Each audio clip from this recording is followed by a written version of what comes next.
This audiobook explores the mysterious yet deeply personal ways the universe communicates with us. It helps the listener stop missing the signs they've been praying for and shows them how to tune in with clarity, discernment, and courage. When signs speak louder than words. Introduction. We've all whispered it, maybe through tears, maybe through clenched hope. Just give me a sign. A signal, a confirmation, something, anything to prove that the universe is listening, that our prayers didn't vanish into the dark, that we're not walking blindly through chaos with no cosmic compass. But here's the truth most people never hear. You didn't miss the sign. You misunderstood what a sign is. A sign isn't always flashing neon or written in perfect timing. Sometimes it's quiet, ordinary. It slips in through the cracks when you're not looking, disguised as a gut feeling, a canceled meeting, a song lyric, a stranger's words, or a door that slammed shut right before your breakthrough. This audiobook is not about superstition or magical thinking. It's about discernment. It's about tuning your internal frequency to hear what's always been speaking to you. It's about realizing the signs didn't stop showing up. You just stopped trusting your ability to read them. This isn't just an audiobook. It's the answer to the question you've been too afraid to admit you've been asking. Does the universe still see me? Yes, it does. And it's speaking. This audiobook will help you hear it. Chapter 1. The Unseen Language of the Universe. Long before anything shows up in your life, before the breakthrough, before the opportunity, before the shift you've been praying for, the universe has already spoken, not in words, not in signs painted on the sky, but in language older than language. The kind that bypasses logic and lands somewhere deeper, inside the quiet of your being. This chapter is about that language. It doesn't shout. It doesn't argue. It doesn't convince you. It simply is. And it waits for you to recognize it. The universe doesn't speak English, or Spanish, or any human dialect. It speaks in energy, in resonance, in frequency. And if you're waiting for your answer to arrive in neatly packaged instructions, you may miss it entirely. Because most of the time, your answer already arrived. It just came in a form you didn't expect. A restlessness, a gut feeling, a knowing that made no sense, but wouldn't leave you alone. We're trained to ignore these signals. We're taught to look for proof, evidence, logic. We become addicted to confirmation and blind to the current. But here's the truth. Life moves before it makes sense. There's a law beneath all other laws, the law of alignment. And alignment is not something you wait for. It's something you tune into. It's a state of being that recognizes what I desire isn't coming. It's already communicating with me. Not through coincidence, but through coherence. When your energy matches the message, you don't need to chase it. You begin to feel it. Every emotion you have is a form of communication. Every repeated thought, every tightness in the chest, every pull toward or away is information. And the universe? It's constantly responding to your internal atmosphere. We often miss this because we've grown used to noise. Our lives are loud. Our minds are louder. Scrolling, comparing, planning, fearing, overthinking, In that sea of noise, the nudges become faint whispers, and whispers are easy to ignore. But you weren't made for noise. You were designed to perceive nuance, to sense the invisible threads that connect thought to outcome, belief to reality. Your body picks up on what your intellect can't. Your spirit registers alignment long before your five senses do. The mystics have always known this. Neville Goddard said, "You do not attract what you want. You attract what you are." Meaning the real signal you send out isn't your wish list, it's your identity. Your state of being is your communication with the universe, and it responds not to what you ask, but to what you embody. Dr. Joe Dispenza explains this through the science of coherence. When the heart and brain sync, when your inner state matches the frequency of your desired future. He shows that real change doesn't happen through effort alone, but through energetic congruence. So if you feel like your life isn't moving, ask yourself, is it stuck? Or is it speaking? Because the moment you begin to observe your reality differently, the language begins to shift. You'll notice the right people show up, right when you stop chasing. You'll overhear a conversation that answers your question, right after surrendering the worry. You'll have a dream, a delay, a sudden cancellation. And if you're paying attention, you'll realize that was the message, not an obstacle, a direction. The universe doesn't waste time explaining, it simply shows. But to see it, you must become quieter than the world around you, still enough to notice, present enough to interpret. That's the key difference between noise and nudges. Noise feels chaotic. It pushes you, pressures you, distracts you. Nudges feel persistent, but peaceful. They return. They repeat. They remain, even when they make no logical sense. Learn to recognize the nudge. It may sound like, this isn't where you belong anymore. You're not waiting. You're avoiding. It's not too late to become someone else. And when you hear that nudge, respond, not with a plan, but with presence. You don't need to decode every message. You just need to honor the feeling. Trust opens the door to deeper understanding. The unseen language of the universe is not about getting what you want. It's about becoming who you're meant to be, so the things meant for you can recognize you when they arrive. Because that's the real magic, when your inner world and outer world begin to speak the same language. The question isn't, is the universe speaking? It's, am I quiet enough to hear? Your alignment is the antenna. Your attention is the translator. And your embodiment is the message sent back. The universe doesn't speak in noise. It speaks in knowing. Chapter 2. You've already received the sign. The universe is not withholding signs. It's not playing hide and seek with your destiny.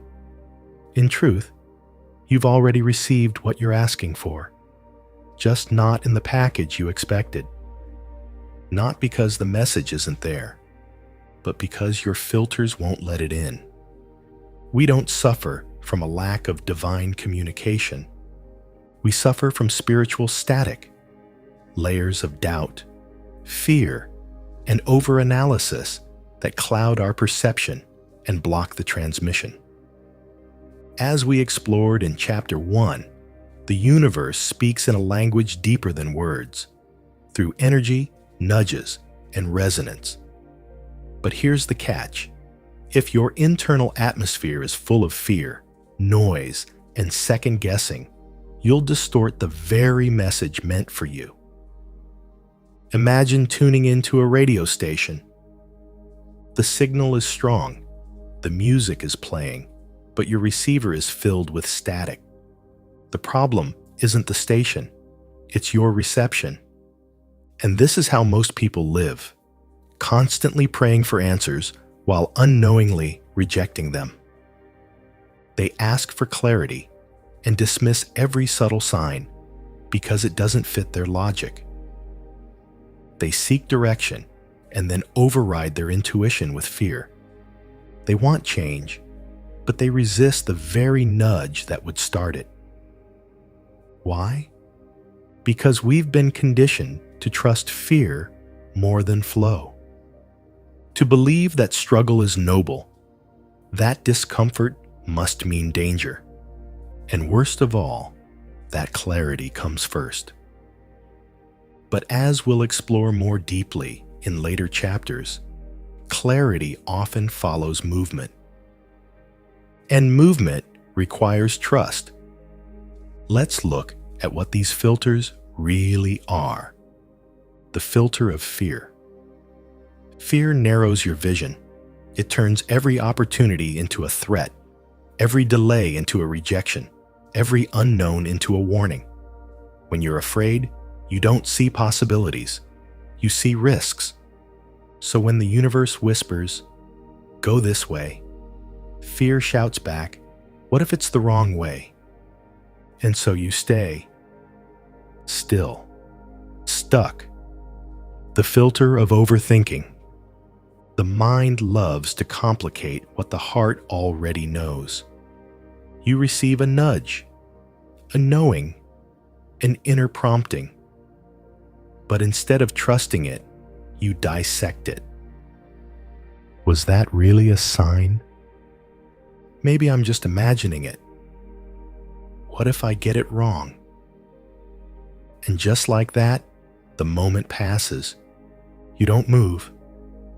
You don't trust. And the universe appears silent, when really, you talked over it. The filter of expectation. We all have an idea of how our sign should look. We imagine a dream job coming with a golden invitation. We expect love to arrive wrapped in certainty. We want the message to be loud, unmistakable, foolproof. But signs often come clothed in the ordinary. An overheard phrase. A book that appears twice in 1 week. A sudden delay that saves you from a bigger loss. Miss it, and you'll spend years asking for a sign that already came and went. Take, for example, a relationship that didn't work. Jenna prayed for clarity about a man she was dating. She asked the universe, "Is he the one?" What she missed? A subtle feeling of anxiety before every date. The way she couldn't be fully herself around him. A dream she had 3 nights in a row, where she was walking alone. But Jenna didn't listen. She wanted a billboard, not a boundary. Years later, after a painful breakup, she said, "Looking back, I always knew. I just didn't want it to be true." In another missed opportunity, David kept feeling drawn to start a side business. He'd get ideas in the shower. Random people mentioned similar ventures. He saw signs on social media, in conversations, even from old journals he forgot about. But he hesitated. What if I fail? What if I'm not ready? 2 years later, someone else launched the same concept and found success. What happened? David received the sign. He just didn't recognize it as a sign because it didn't come with a guarantee. And this brings us to a powerful truth. The universe doesn't confirm your desire with certainty. It confirms it with resonance. And if you're only listening for certainty, you'll miss the way your own heart is trying to lead you. But here's the hope. You can train your perception. You can clear the static. You can tune in again. Start by asking, what signs did I ignore because they didn't look the way I expected? What messages have I been calling coincidence because I wasn't ready to act? What nudges keep returning, quiet, consistent, and impossible to shake? Because those are the ones that matter. They are your alignment calling you forward. And the more you trust them, the clearer they become. As Neville Goddard once said, your assumptions harden into fact. Meaning, you don't wait for proof. You live in the feeling of your answer already received. And in that space, signs are no longer rare. They're everywhere. The sign isn't missing. You've already received it. But to hear it, you must lower the volume of your fear. To see it, you must surrender your need for control. And to trust it, you must let go of the belief that it has to make perfect sense before you follow. The path doesn't begin with clarity. It begins with courage. Chapter 3. Inner Knowing. The first signal. Before the universe sends signs through the external world, through people, events, coincidences, or delays, it whispers to you internally. That whisper is inner knowing, not loud, not logical, not something you can always explain. But it's real. It's a felt sense, a vibration of clarity, a nudge from somewhere deeper than your thoughts. And while the world trains you to chase information, your transformation begins when you learn to trust this inner signal. You've felt it before. The instant pull towards something new. The hesitation you ignored, but later regretted. The peace that made no sense, but settled into your bones like truth. That's not guesswork. That's guidance. And it often arrives before the outer world gives you confirmation. The role of intuition and resonance. Intuition isn't magic. It's not some mysterious gift reserved for the few. It's your native compass, your soul's language, the tuning fork inside you that vibrates when something is aligned or out of alignment. Before a person lies to you, you feel it. Before a deal goes wrong, your body tightens. Before an opportunity opens, you're already curious, drawn, connected. This is not imagination. It's resonance. Everything in the universe vibrates. And when your internal vibration, your beliefs, your frequency, your heart, is aligned with something external, you feel it before you see it. You don't need evidence to trust resonance. In fact, if you wait for proof, you're already late. The universe moves at the speed of awareness, not explanation. But here's the challenge. We've been trained to override this knowing, to ask others what we already sense, to delay decisions until logic gives permission, to mistrust the yes we feel because we can't explain why. And so, we become strangers to our own soul's voice. Why inner dissonance is often the universe saying no. Just as resonance feels like a quiet but clear yes, dissonance is the body's alarm. But unlike fear, which is often noisy and reactive, dissonance is still. It doesn't scream. It doesn't flail. It quietly pulls your energy inward. It feels like tension, tightness, or tiredness around a decision or direction. Have you ever walked into a room and felt your energy shrink? Started a conversation and immediately wanted to escape? Agreed to something and felt off before you even began? That's dissonance. It's the universe using your inner signal to redirect you. But again, we don't always listen. Why? Because dissonance doesn't come with a reason. It just is. And we're conditioned to believe that if we can't justify it, we can't trust it. So we stay in friendships that drain us. We take jobs that our gut said no to. We say yes to things we should have left behind. And then we wonder why we feel scattered, anxious, or lost. But here's the truth. Every time you ignore your inner no, you silence your ability to hear the next yes. The more you override that signal, the more muffled your guidance becomes. You don't lose intuition. You just stop recognizing its voice. Rebuilding trust with your inner yes.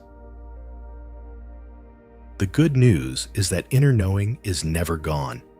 It doesn't hold grudges. It doesn't abandon you for doubting it. But it does require reconnection. And that begins by practicing presence. You can't hear the whisper if your mind is shouting. Here are ways to rebuild your relationship with inner knowing. 1. Feel before you think. When faced with a decision, pause. Before listing pros and cons, check your body. Do you feel expansive or contracted? Light or heavy? Calm or chaotic? The body often knows before the mind does. Resonance feels like ease, even if it's uncomfortable. Dissonance feels like effort, even if it looks good on paper. 2. Stop outsourcing your knowing. It's okay to seek wise counsel, but if you're always asking others what you should do, you've forgotten that you do know. Your first instinct is usually the truest one, because it's not filtered through fear yet. Ask yourself before you ask anyone else. 3. Track the times you were right. Look back on moments when you felt something and didn't listen, not to shame yourself, but to remember you did know. Write them down. Then look at times you did listen and what it led to. This trains your brain to trust what your soul already trusts. 4.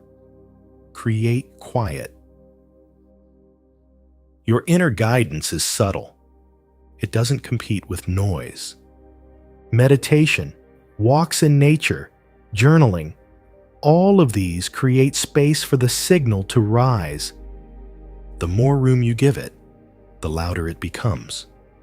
In Chapter 2, we uncovered how the universe isn't silent. We're just often misaligned in our perception. But here in Chapter 3, we take that deeper. The first sign is not external at all. It's inner resonance. You don't need the universe to scream. You just need to stop shouting over the whisper. And as you begin to rebuild this connection, you'll realize that inner knowing was never absent, only buried beneath layers of noise, doubt, and delay. You don't find truth. You remember it. And once you start honoring your inner yes, the universe doesn't just guide you, it mirrors you.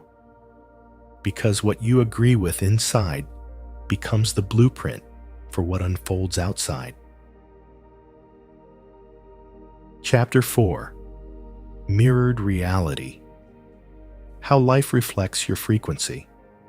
The universe doesn't send emails, it sends echoes. Your life is not a random collection of events strung together by accident. It's a mirror. And every reflection, every person you meet, every repeated pattern, every frustrating loop is not punishment. It's communication. The external world reflects the internal world, not to shame you, but to show you, to teach you, to guide you home. In the previous chapter, we explored intuition as the first whisper of divine guidance. Now we step into the second echo, your reality. The events of your life are not separate from your state of being. They are the consequence of it. Let's begin with the mirrors we often resist. People. The ones who trigger you, the ones who lift you, the ones who confuse you. Every person is a sacred echo. When someone's presence makes you feel small, it might be reflecting an old wound, still unhealed. When someone constantly pushes your boundaries, it might reveal your fear of saying no. When someone inspires you deeply, they might be a mirror of the version of you you've buried or are becoming. But what happens when the same kind of person keeps showing up? The same heartbreak, the same betrayal, the same abandonment. That's not a coincidence. That's the curriculum. That's the universe showing you the frequency you're living on, so you can rise above it, not repeat it. Patterns are not curses. They are signals. If you find yourself saying, "Why does this always happen to me?" Pause. That's not the universe being cruel. That's the universe being consistent. It keeps giving you the same lesson until you master the frequency behind it, not as punishment, but as practice. And then there are symbols, numbers, words, songs, animal encounters, even dreams. Many people call these synchronicities, and they are, but they are only useful if interpreted with clarity and humility. A repeated number sequence, for example, is not a fortune cookie. It's an invitation to become aware. What were you just thinking about when it appeared? What emotional state were you in? What decision were you avoiding? This is the art of interpretation without superstition. Because when we get overly mystical, we lose groundedness. But when we dismiss everything as mere coincidence, we lose connection. You don't need to decode every cloud or second-guess every encounter. Instead, feel into your body. Is it contracting or expanding? That's the only language that matters. The body never lies. And the truth it tells you will often reflect what the universe is already showing externally. Take, for example, a season where everything seems to break down. Relationships, finances, health. It may feel like life is attacking you. But what if it's actually aligning you? What if the external chaos is mirroring an inner call for realignment? This is the shift from superstition to sovereignty. You begin to realize the world is not happening to you. It's happening through you. When you're bitter inside, your reality will start to look bitter. When you're full of resentment, the world will reflect enemies and unfairness. But when you begin to forgive, not just others, but yourself, suddenly life softens. The world opens, and the same external place becomes a different landscape altogether. This is not magic. This is frequency. Everything emits a signal, and your beliefs, emotions, and expectations shape that signal. That's what life responds to. You don't attract what you want. You attract what you are. And until you understand the mirror, you'll keep wiping the glass instead of cleaning the source. That's why inner work is not optional. It's essential.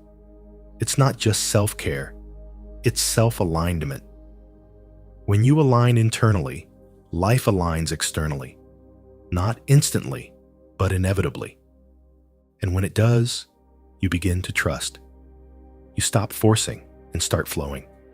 You no longer demand signs from the universe. You start seeing them. Because now you understand. They were always there. You just weren't ready to see. This prepares us for the next chapter. Chapter 5. Stop waiting, start listening. Because once you've seen the mirror, the next question is, what will you do with what's reflected? The universe doesn't speak in future tense. It speaks in now. And the next message waits inside your movement. Chapter 5. Stop waiting. Start listening. We wait for a sign, for confirmation, for the clouds to part and the universe to shout, now is the time. But here's the hard truth. The universe has already spoken. Most people don't suffer from a lack of signs. They suffer from hesitation masked as seeking. We stall under the guise of wanting clarity, when what we're doing is avoiding responsibility for the next step. Waiting can feel spiritual, but in many cases, it's just well-disguised fear. We say we're waiting on God, waiting on the universe, and waiting for alignment, but sometimes waiting becomes a trap, a stall pattern, a delay tactic our mind uses because we fear failure more than stagnation. And yet, action is often the clearest message. The myth of perfect clarity. Many believe clarity is something that strikes like lightning, sudden, electric, undeniable. But most often, clarity is revealed through movement, through decision, through the doing, not the thinking. You don't get the complete picture before you take the first step. You get the picture by walking forward, and each footstep unveils more of the path. Imagine standing at the edge of a forest. You're told there's a trail, but you can't see it until you take the first few steps.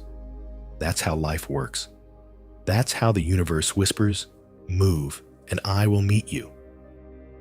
You are the missing step. The sign you're waiting for might actually be you.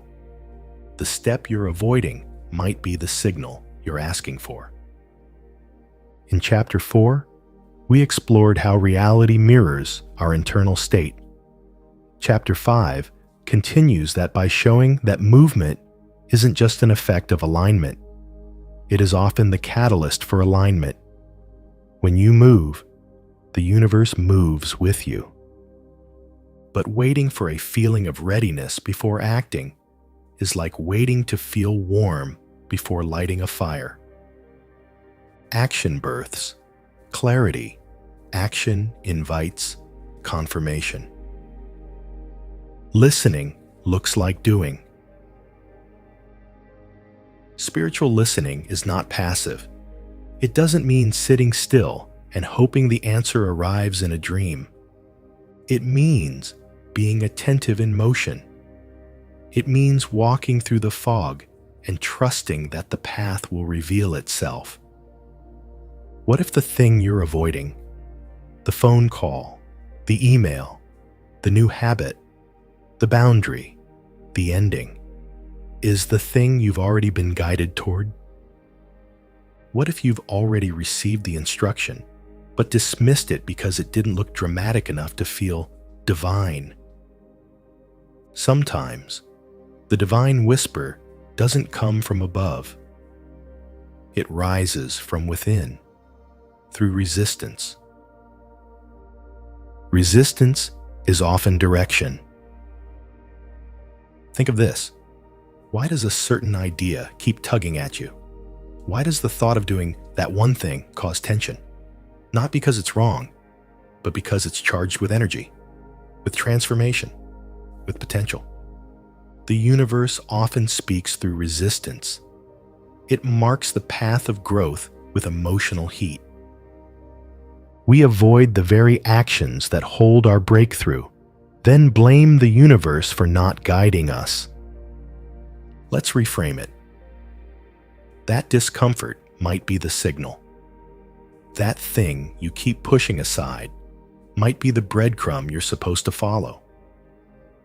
Take, for example, the writer who keeps waiting to feel inspired instead of writing through the block, not realizing that flow often comes after the first paragraph. Or the person who's been praying for connection, but avoids going to social events, not realizing the answer requires their presence. And the entrepreneur asking for a sign to start, while endlessly researching but never launching, not realizing the sign is in their obsession. In each case, clarity wasn't missing, movement was. The universe moves with you. This is the law beneath the waiting. Movement creates momentum. The universe is not stationary, it's participatory. It responds to energy, not excuses.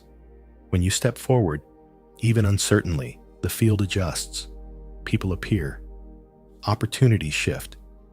New resources emerge. Not because you waited for the right moment, but because you made the moment right by showing up.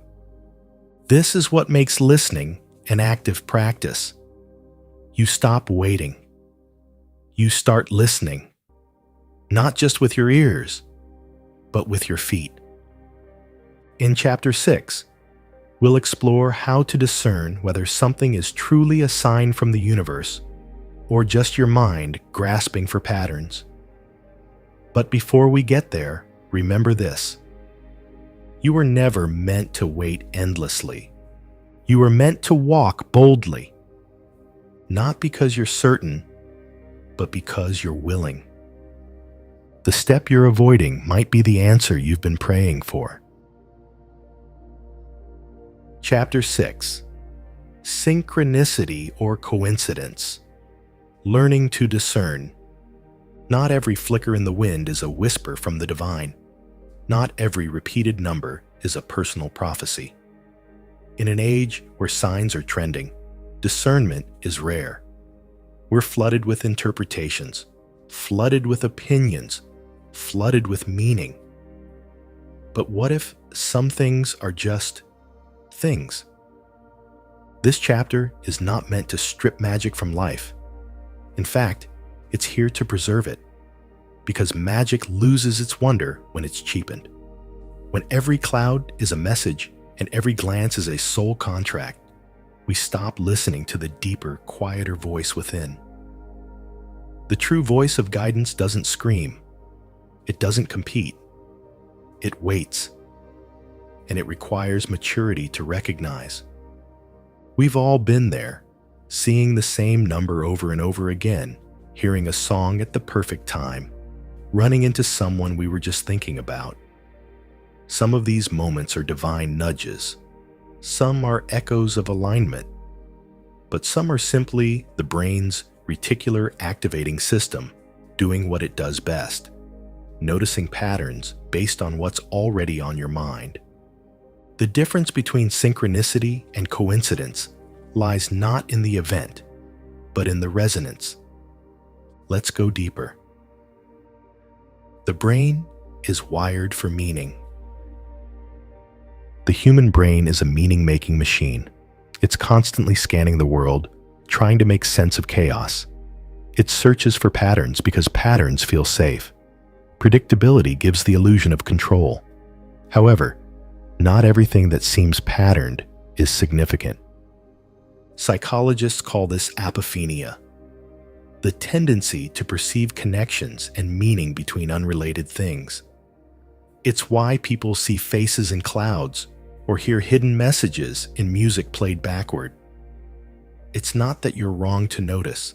It's just that not everything you notice is meant to guide your path. This is why discernment is spiritual maturity in motion. It's the capacity to pause and ask, is this truly for me? Or am I projecting meaning into this moment because I need reassurance? From magical thinking to spiritual wisdom. Magical thinking is seductive.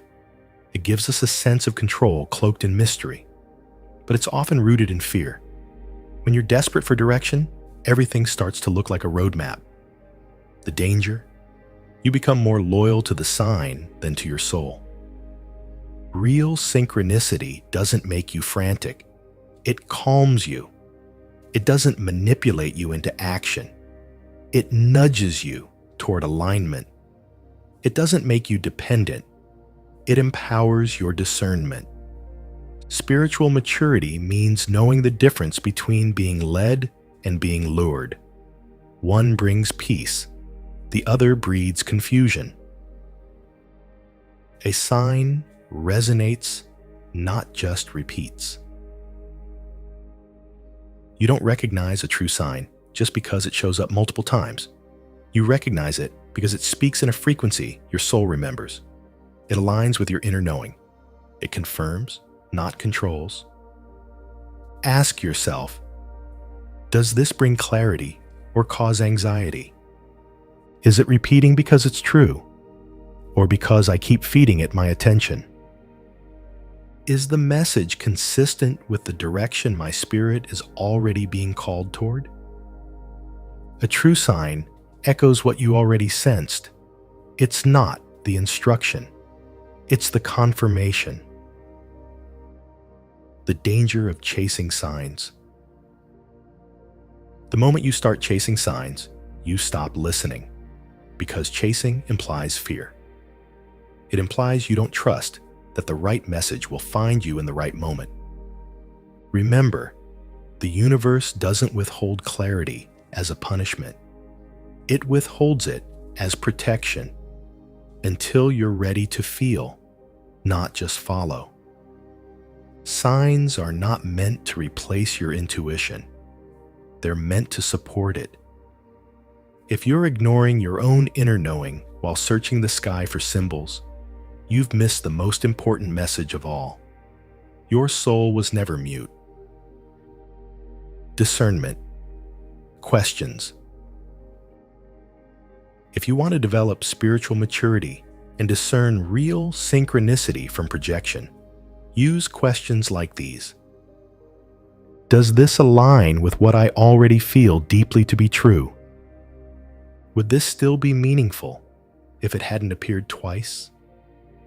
Is my emotional reaction coming from a place of peace or panic? Am I surrendered or searching? Most of all, ask, would I be willing to move forward even without this sign? If the answer is yes, the sign is likely genuine, because it's no longer a crutch, it's a companion. Synchronicity honors timing. A real sign doesn't just appear, it arrives when it needs to. The timing is part of the message.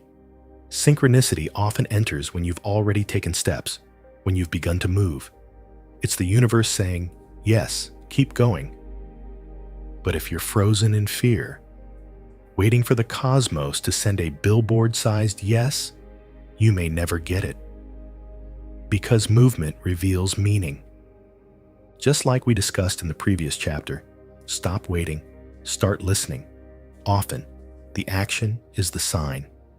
The clarity is in the motion. You don't get the message before the leap. You get it midair. Sacred silence is still guidance. Here's the paradox. The more you mature, the fewer external signs you may need. Not because the universe has gone silent, but because you've grown sensitive to its whisper. You've moved from confirmation to embodiment.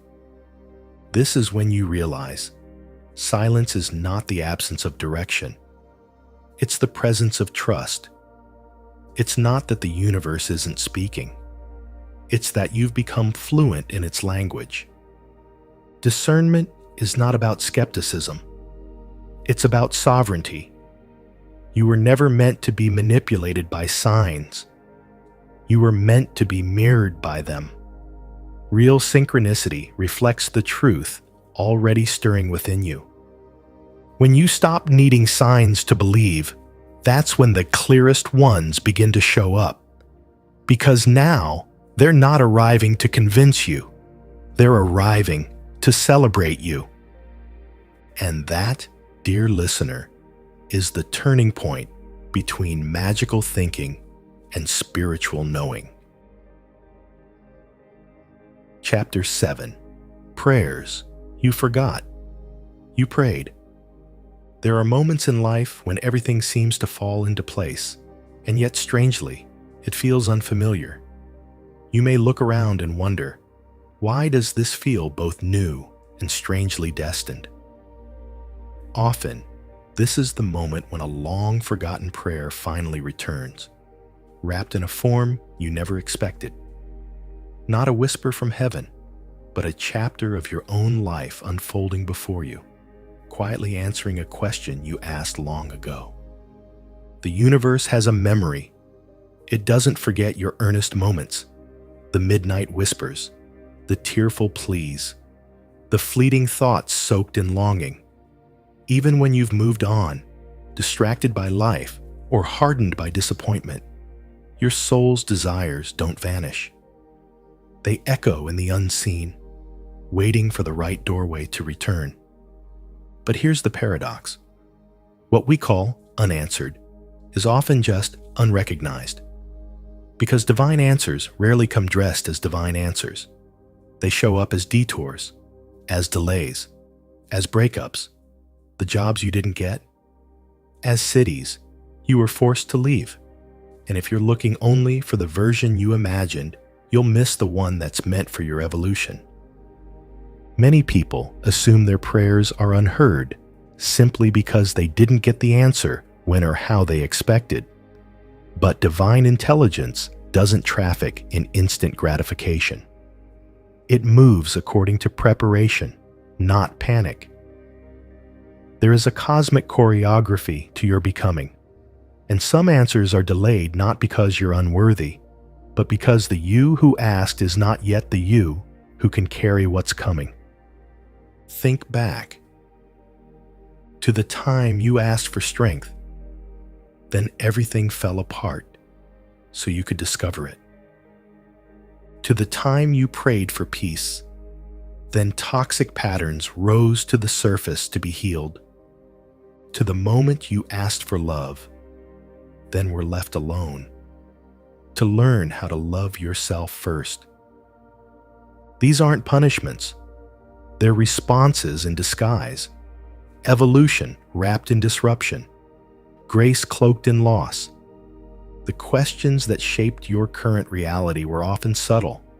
You may have never spoken them aloud, but the universe listens to energy, not just language. Your ache is a prayer. Your longing is a frequency, and your readiness isn't determined by desperation. It's measured by alignment. Sometimes, the only reason you can't see the answer is because you forgot the question. So revisit the questions that carried you through your darkest seasons. What did your younger self cry out for? What did you ask when no one else was around? What dream did you bury because you thought it was too much, too late, or too impossible? You might realize the life you're living is the answer. The people in your life now, the doors that have opened or closed, the inner strength you didn't know you had, all of it could be fulfillment you didn't recognize. It takes spiritual maturity to stop measuring answers by comfort. Sometimes, the most loving response from the universe is not a yes or a no, but a not yet. Not to torment you, but to temper you, to shape your container before pouring in the blessing. to deepen the desire so you can receive without sabotage. Desire needs depth to anchor itself. When you're shallow in desire, you're easily swayed by appearances. You give up quickly. You chase shiny things. But when you're deep, you don't need confirmation. You become the confirmation. You walk with quiet certainty, even when nothing seems to be working. So don't curse the delay. Don't resent the detour. Don't assume silence means abandonment. It may be the most sacred pause of your life. Because while you're waiting, heaven is preparing. And in the waiting, you're not being ignored. You're being readied. So the next time you catch yourself doubting whether your prayers have been heard, ask yourself instead, have I become the version of me who can hold the answer?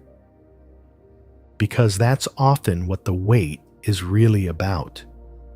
And when you finally see it, when the answer shows up in a form you never predicted, there will be a moment of sacred remembering, a divine déjà vu, a flicker of recognition that says, "Oh, I asked for this, even if you had forgotten."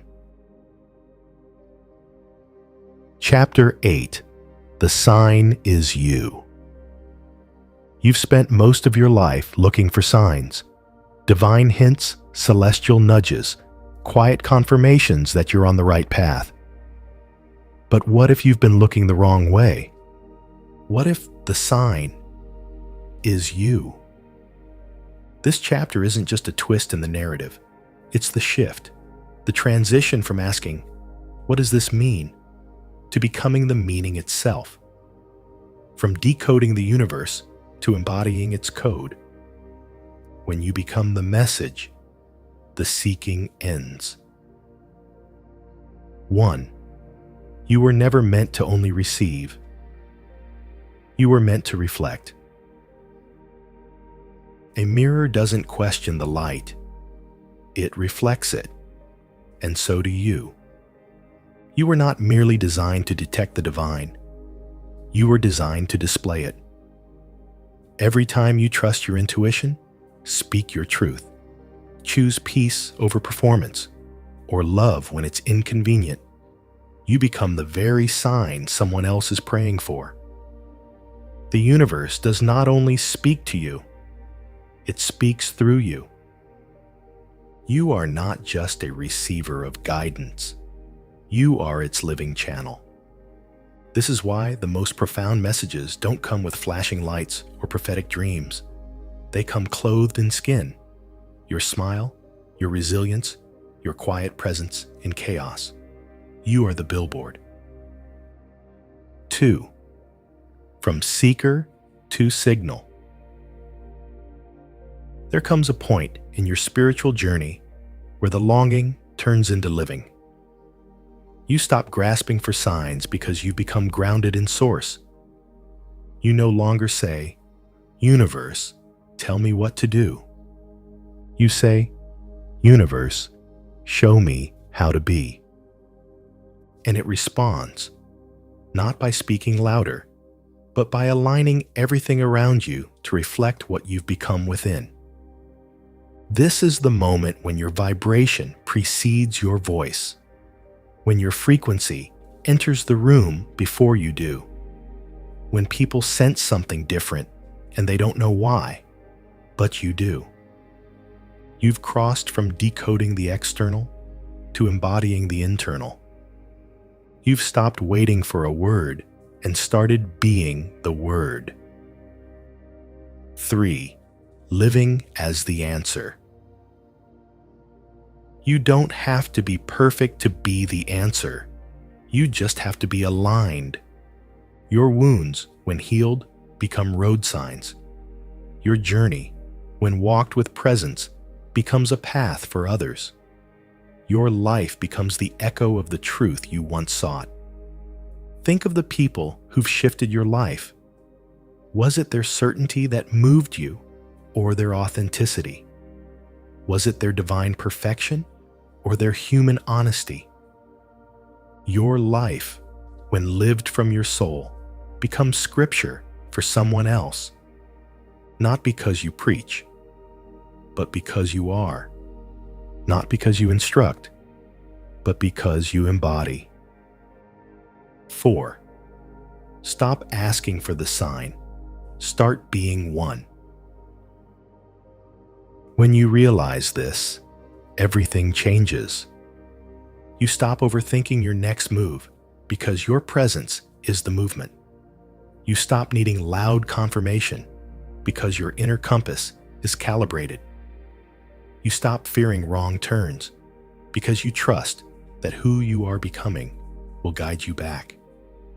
You live not to impress, but to express. Not to gather signs, but to give them. Every choice you make aligned with love is a sign. Every boundary you set aligned with truth is a sign. Every time you honor your inner voice over outer noise, that's a sign. A signal to others that it's possible, that it's real, that the unseen world speaks loudly through the seen. 5.